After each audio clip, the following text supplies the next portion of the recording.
So now we're gonna get to the meat of the matter, and I feel it's gonna be the longest part of the video, and I feel we've been circling around this element for the entirety of the video, and that's Charles Chaplin directing in Limelight. And again, you might find myself really critical of Chaplin's work in this film, but I will reiterate it. I love Limelight. I think it's a fabulous film, and I think Chaplin's work here is really, really good, but I feel like there are some good parts and there are parts that are just average or just didn't age well. I also feel that we need to analyze the work of Chaplin in the movie into different groups. First group, all the normal scenes of the film. In the second group, all the performance, dancing, music scenes of the movie. And I will go through each of these special scenes in the movie. I want to point out early too that I know that Limelight was an independent film. Because Chaplin was blacklisted from Hollywood, he had to finance the movie by himself. And maybe at some point, he had to cut corners. And what I mean by cutting corners is that some of the scenes of the film are just looking terribly cheap.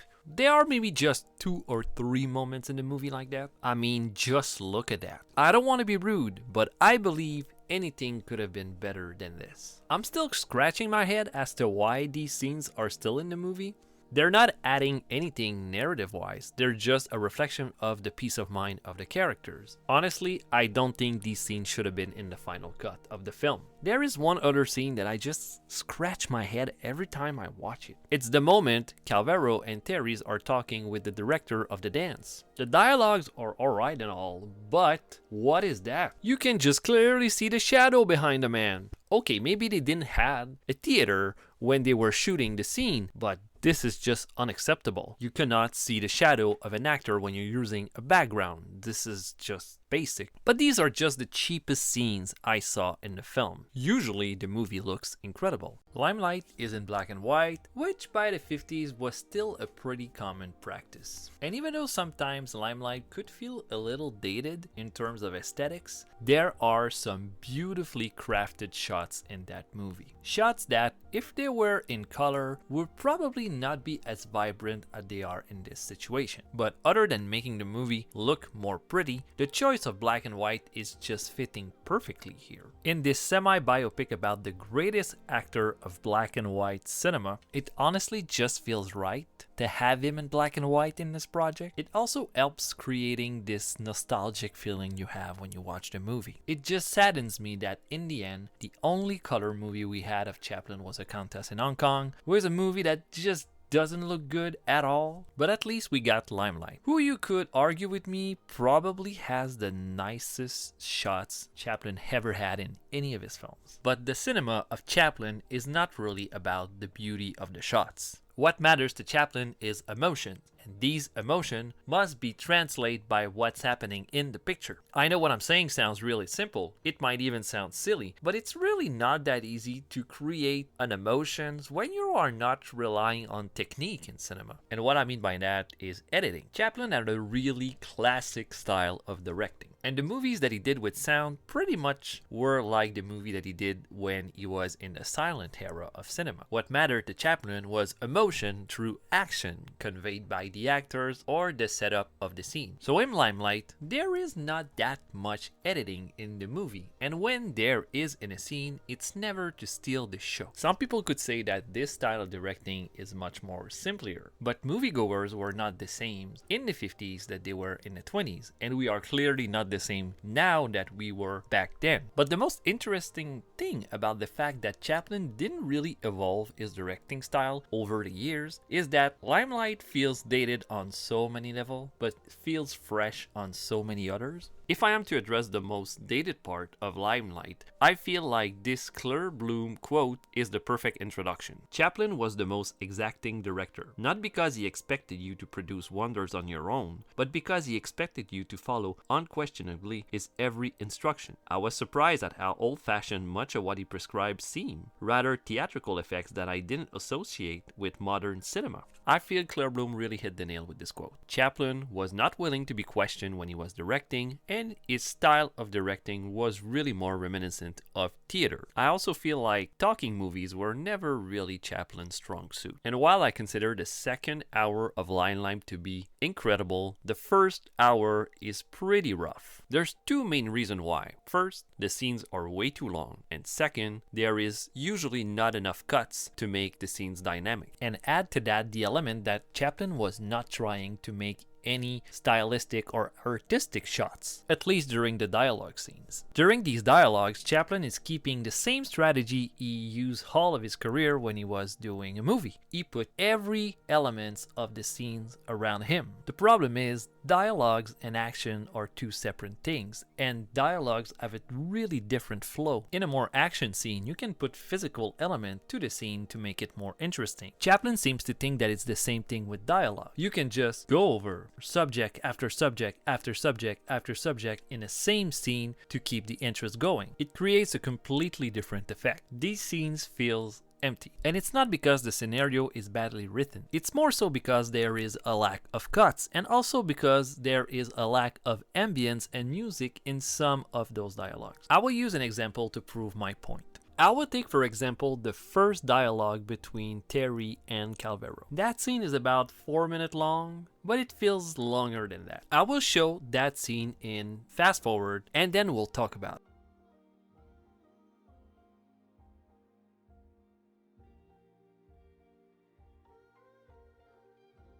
I counted 15 cuts in that scene. Well, you may say that 15 is a lot, but if you're watching the scene with me, maybe you understand the problem of dynamic right here. Yes, Chaplin is cutting. Chaplin cut 15 times in the scene, but he only filmed the scene from two perspectives. I can see what he's trying to do with that. He is trying to put the focus on the dialogue and not on the action of the scene. I feel that this is a device that can work maybe one scene or two in a movie. In the first dialogues of Limelight, it becomes more monotonous. But at one point in the movie, Terry can walk, and the movie takes a completely other direction. And this is where I'm gonna stop talking against the directing of Chaplin, because, like I said already, this movie is phenomenal. And where the first hour of Limelight is kind of long and bland, the second hour is incredible because Chaplin decided to stay old school at some key moments of the film. And this is where I will reiterate that because Chaplin decided to go old school, he was really fresh in his approach of directing here. You can feel that Chaplin really respects the art of the stage in the movie. While he was filming the performances, he decided to stick with the same style of directing, action before everything. Not a lot of cuts, not a lot of editing. The results are simply charming. I really love when you can just feel the passion of a director for a subject through the screen. If you need an example, the best one is Peter Jackson. When you watch a Peter Jackson movie, you can feel the passion that he has for his subjects. Either if the movie is good or not, you just feel the love of Jackson for his characters, for his universe, for everything in the movie. And when you don't feel that connection in a Jackson film, it just feels odd. I'm talking about you, Hobbit trilogy. Well, I'm getting carried away here, but here's my point. Just what looks and feel better when you watch it? This? Or this? This? Or this?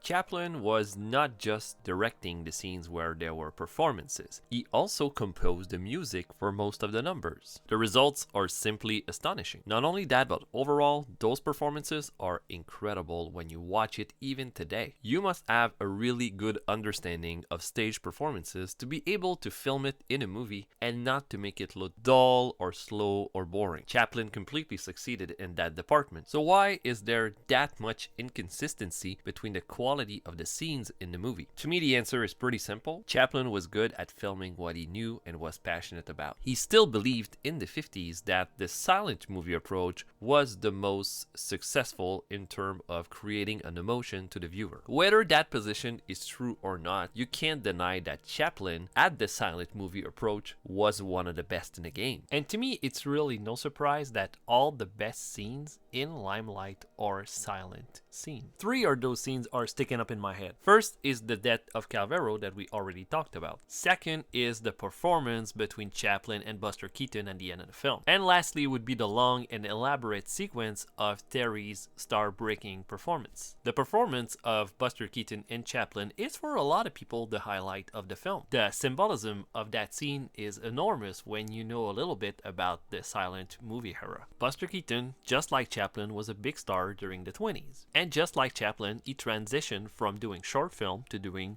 movie features. And even though now Buster Keaton is not considered as big as Chaplin, he did some incredible feature films during his heyday. Steamboat Bill Jr., Our Hospitality, and one of my favorite comedies from the silent movie era, The General. Maybe you hate my video, maybe you hate all of my opinions on the matter, but if you don't know Buster Keaton and you just spend 5 minutes trying to discover his work, my job here would be done, would be well done. So Buster Keaton and Chaplin were rivals. Not because they hated each other, but they had no choice. They were aiming for the same audience with their movies, but their fate were not the same. By the late 20s, with the arrival of talking movies, both of them need to adjust. Chaplin at this point was pretty much financially independent, but Buster Keaton had some serious personal problems at that time. Professionally, when he signed with MGM his big contract, he pretty much lost all of his creative independence while making movies. I can't say Chaplin won over Buster Keaton during their war in the 20s, because even though both of them still did movies during the 30s, that style of cinema just didn't last. But the mere idea of having Buster Keaton and Charles Chaplin in the same scene just is heartwarming. But it gains another level of awesomeness when they are doing one stage scene together and it's done in a silent style. The skit itself is pretty short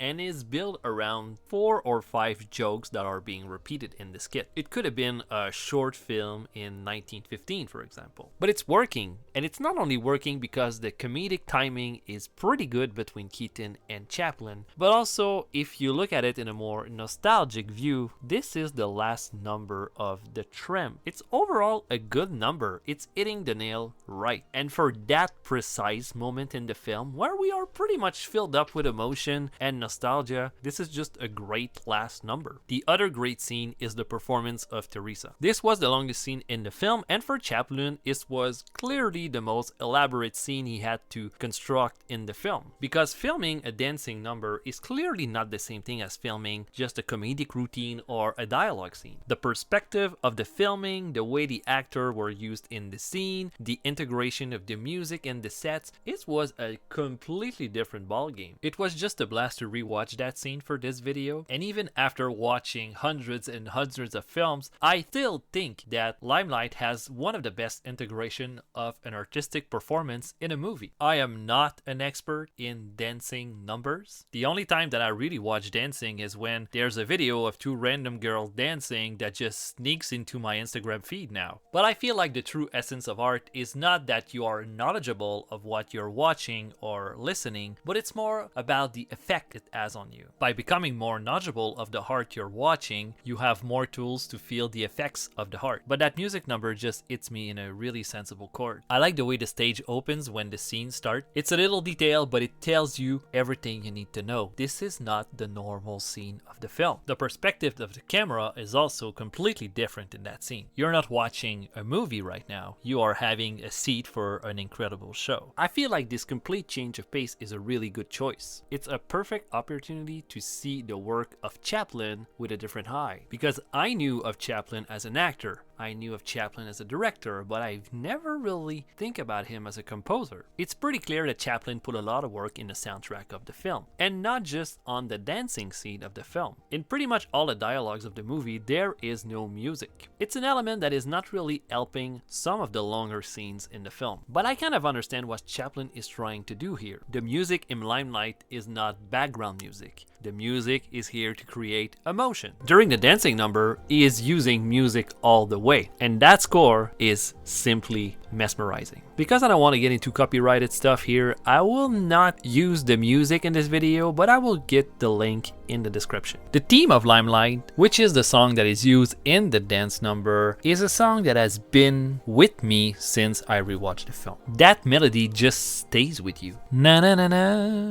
na na na na. Na na na na na na na na.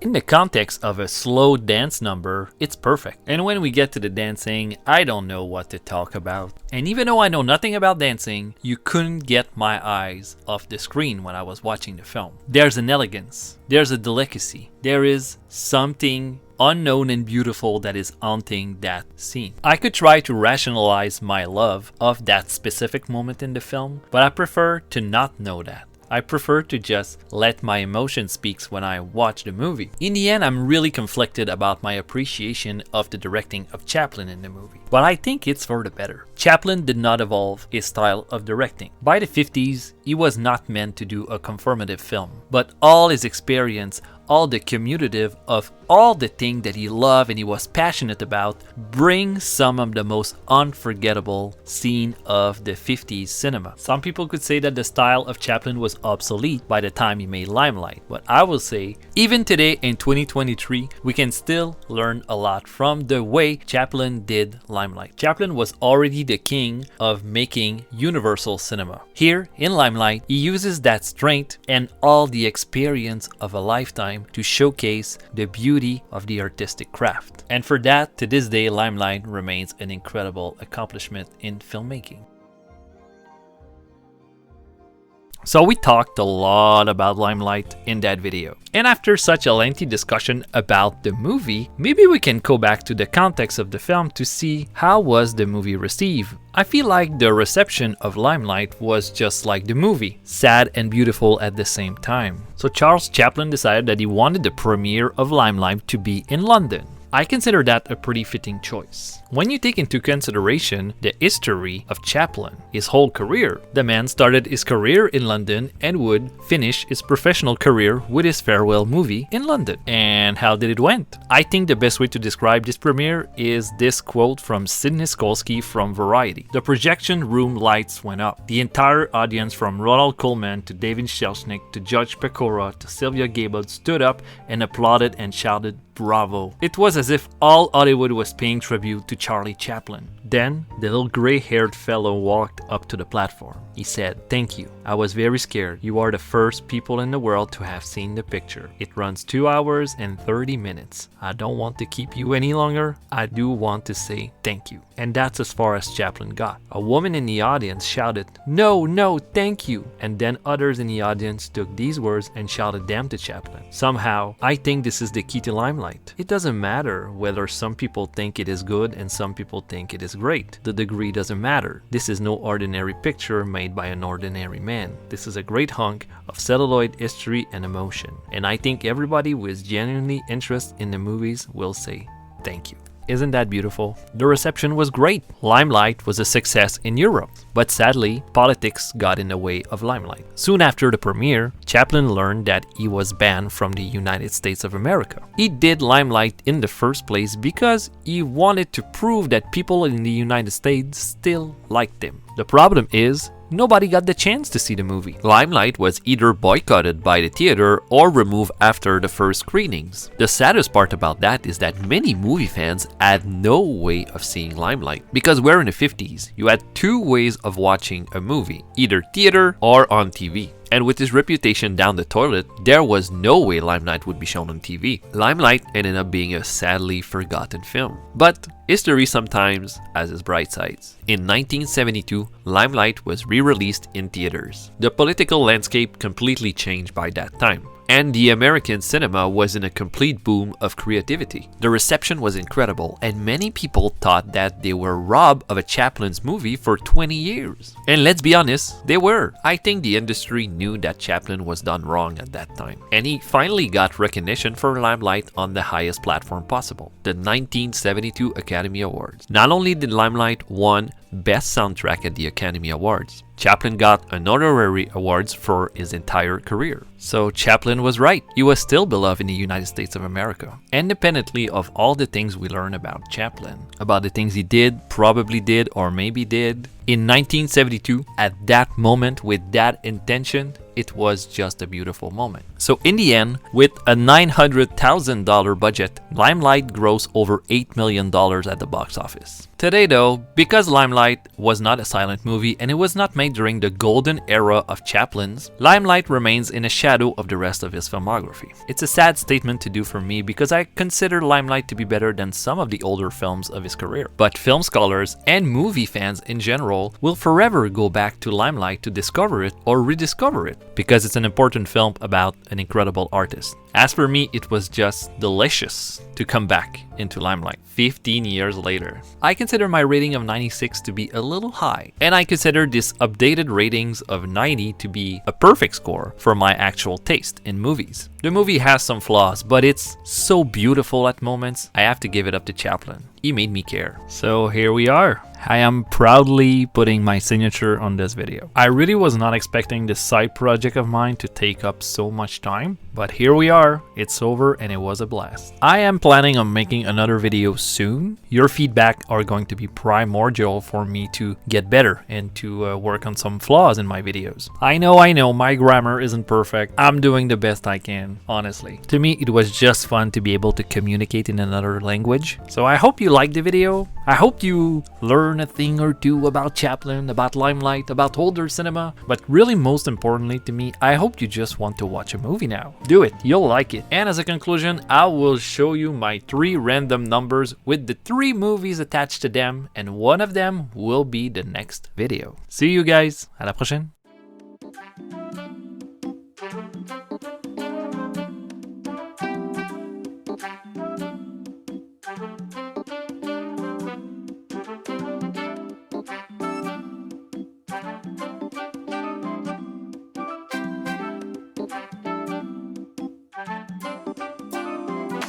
No bones.